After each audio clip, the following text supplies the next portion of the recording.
Hello, this is Monica Reinagel with a special bonus episode of the Nutrition Diva podcast brought to you by Undeniably Dairy. For more information, visit undeniablydairy.org. You know, these days, a lot of people are interested in learning more about where their food comes from.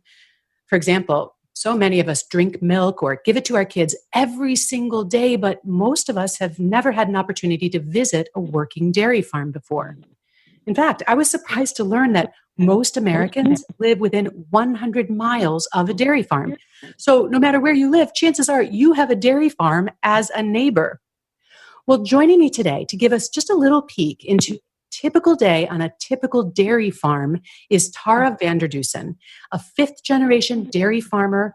She's also the president of United Dairy Women, an organization committed to childhood nutrition and supporting local area children's homes. She's played an instrumental role in that organization's fundraising efforts, helping to raise money for children's homes so that they have daily access to milk. And in addition, she works as a trained environmental scientist on her own family dairy. She shares her story on her blog, NewMexicoMilkmaid.com. Welcome to the podcast, Tara. Hi, thank you for having me. So it sounds like dairy farming runs in the family. I'm curious, did you ever consider doing something else, or have you always known that you'd be a dairy farmer too?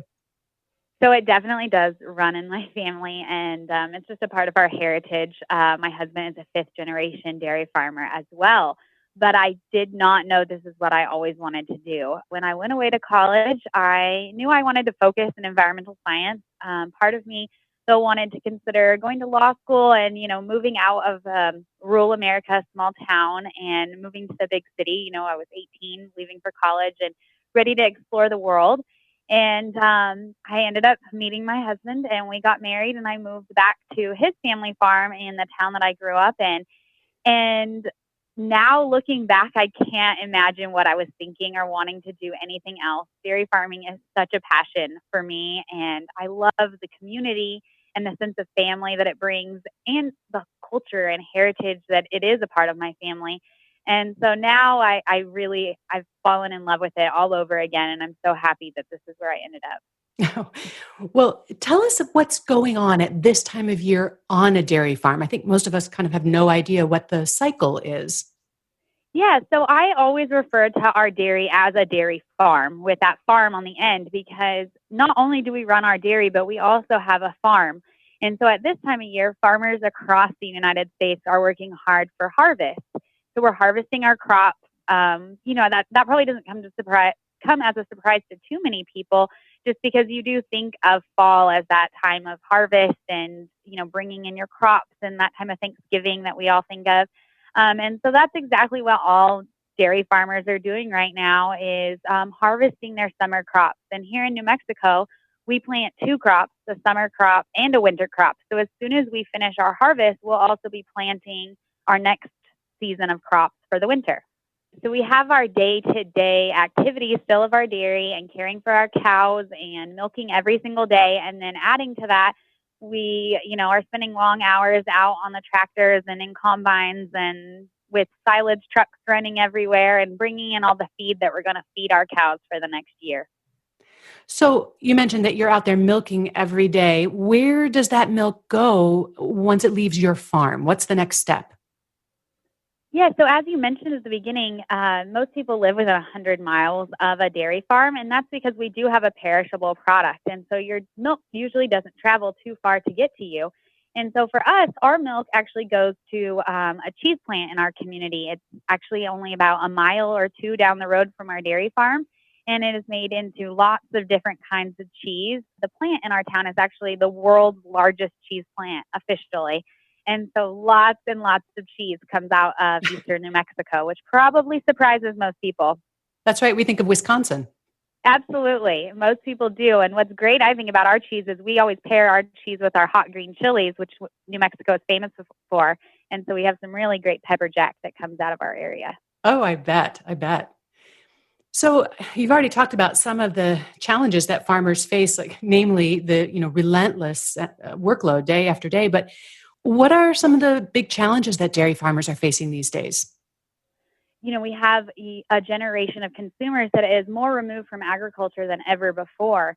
And I think that farmers are at a point where they really need to be able to connect with our consumers and engage with our consumers and share with them what, modern agriculture looks like, so that they have a little bit better understanding of the challenges that we're facing, and being able to communicate back and forth and have that open line of communication, I think, is important as we, continue farming into generations that are more distant from agriculture.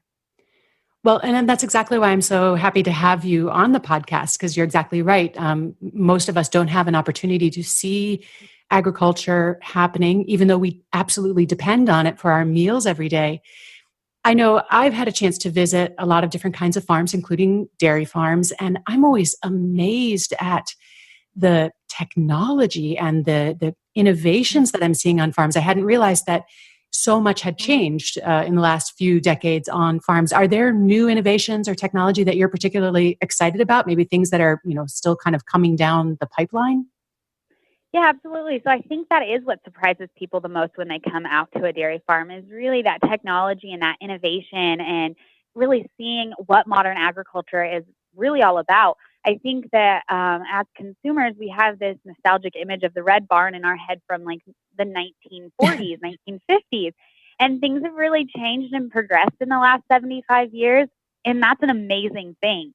We're using more technology than ever before. Our cow care is at the highest level it's ever been in our history, and cow care is the absolute priority on our farm. And so some of the technologies that I'm really excited about is I can't wait to see where we go with robotic milking machines. They're already, widely used in Europe, but they're kind of just making their way to the United States. And I just think it'll be incredible when the cow gets to be in charge of when she's milked and what time she's milked, and that robotic feature really would enable that, and it would give her the control of her milking schedule. And I think that that's something that is really neat and cool, and I'm excited to see where it goes. Wow, that's an amazing development. I'm trying to picture those cows, pushing a little button or ringing a little bell saying, okay, I'm ready now. Yes. So, cows are very much creatures of habit. And so as is, I actually just shared a picture on my Instagram story yesterday of cows like lining up at their pen, getting ready to go to the barn.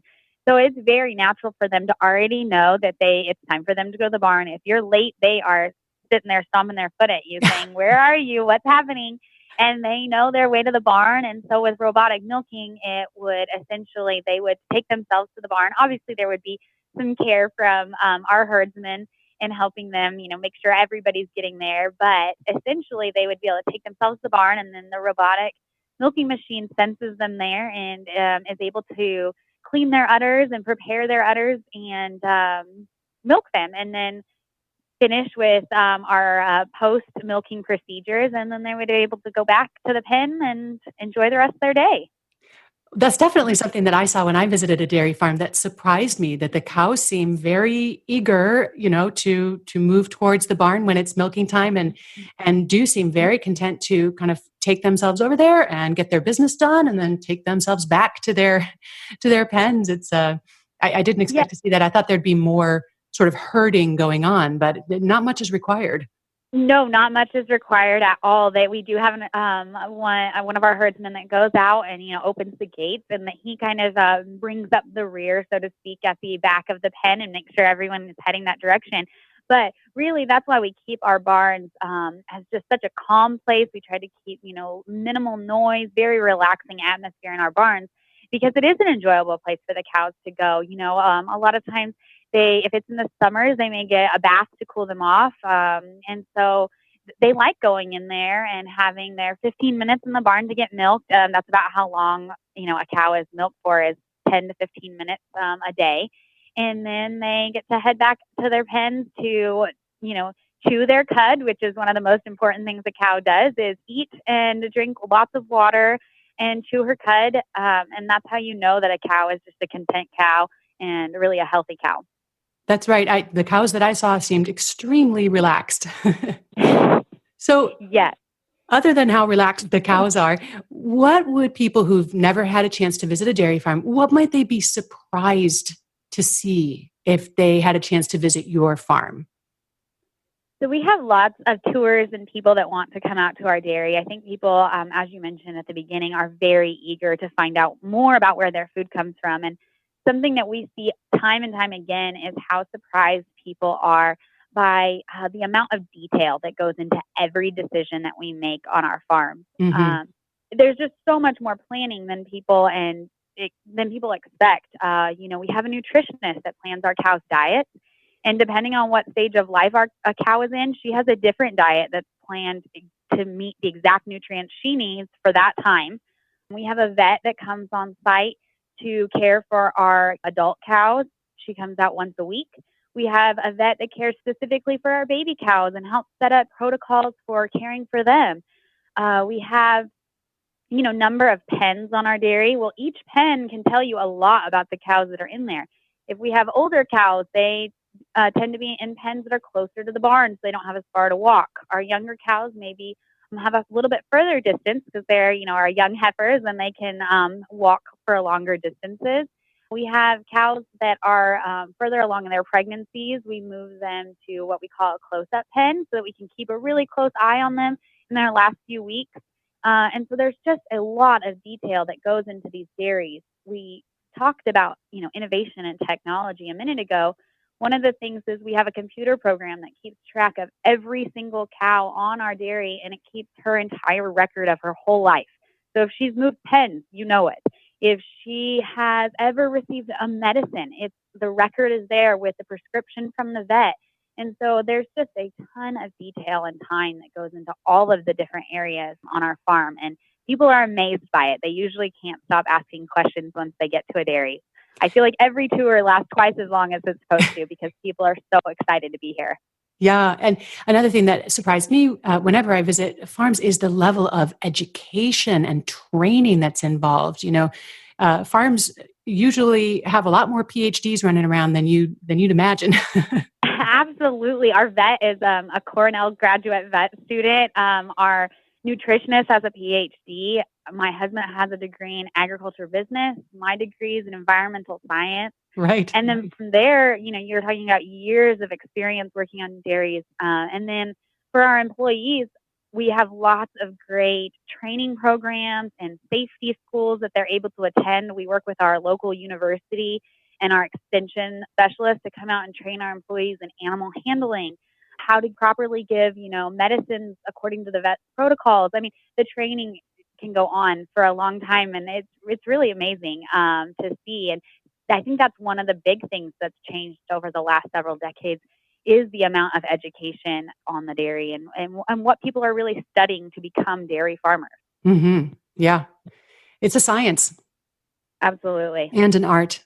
Tara, before I let you go, I have to say, farming is obviously not an easy way to make a living. At the beginning of the century, something like 25% of the U.S. population were involved in agriculture, and I think now it's down to about 2%. So what keeps you in that 2%? What keeps you in this challenging profession? So as we talked about earlier a little bit, like the heritage, it is a part of my family heritage. And I'd like to think that my great-great-great-grandfather would be extremely proud of what we've done with our farm and where we've taken it. But at the same time, we've talked a lot about technology and innovation today, and it can be a really challenging career, but it can be extremely exciting. And in those new technologies, I mean, we talk about self-driving cars. We already have self-driving tractors. Like that can be very exciting for a young person that's looking for a new career and really wanting to come back to the farm. I think the way to get kids back to the farm is by encouraging them through technology and innovation. And I think another thing is what's great about the dairy farm is there's tons of different areas. So my husband has a passion for cows. He loves caring for his cows, and so he works directly with the cows and the herdsmen. For me, I have always loved like our natural resources and caring for our land and our water, and so environmental science was an extremely natural fit. Both of us work on a dairy, but we rarely overlap unless I'm asking my husband about cow manure. And so I think that that's something that's really cool about dairy farming is just all the different areas that you can specialize in and really make a difference in. Absolutely. Well, Tara, I want to thank you so much for taking time out of what I'm sure is a very busy day just to help us understand a little bit more about who's producing the food that we enjoy and count on every day. It's been such a pleasure to have you on the show. Well, thank you so much for inviting me today. I had a great time talking with you, and I appreciate it. Well, I know my listeners will be very interested to hear this little slice of dairy life. And to your listeners, thank you so much for listening to this special bonus episode of the Nutrition Diva podcast.